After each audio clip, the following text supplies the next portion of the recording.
Elgar Cello Concerto is one of the most radical experiments in terms of concerto composition. And not because of any particular technical compositional device, but because of the intent with which this was composed. Usually a concerto is a display of technical prowess, of range of expressive possibilities of a certain instrument for a certain performer.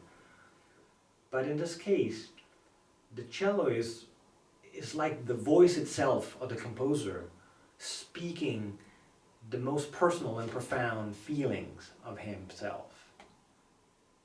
In a way, it's one of the most honest pieces ever, because it's a piece in which the composer is not ashamed to talk about himself.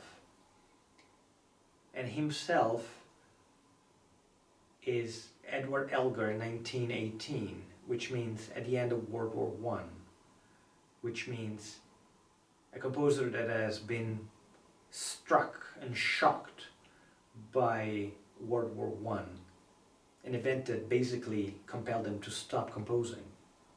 When he resumed composing, he found himself different, mourning the losses of Britain, and especially disillusioned, desperate in a way, if you will, because it wasn't a word he couldn't recognize anymore. So he finds his voice inside the voice of a cello, and he confesses his despair in his sound. It's a very unusual concerto if you look at it. It starts not with a long orchestral introduction as most concerti do, but with almost like a recitative from the cello solo, sparsely accompanied by the orchestra.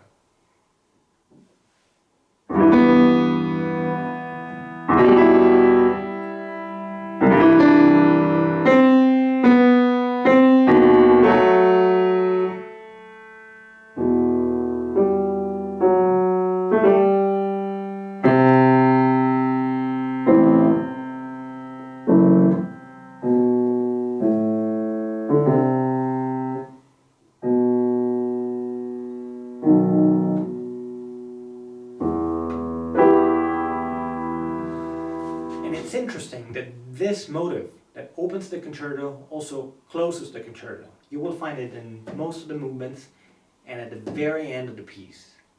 It sets the tone of the piece and it closes the piece. And the real core of the concerto is in these few chords. The real meaning of this concerto is in its confession that it's here in these notes. That is why I would like you to look at this piece not as a magnificent display of how many beautiful things can be done on the cello, but as the most personal message that a composer can send through notes. And so, as a testament, a spiritual testament.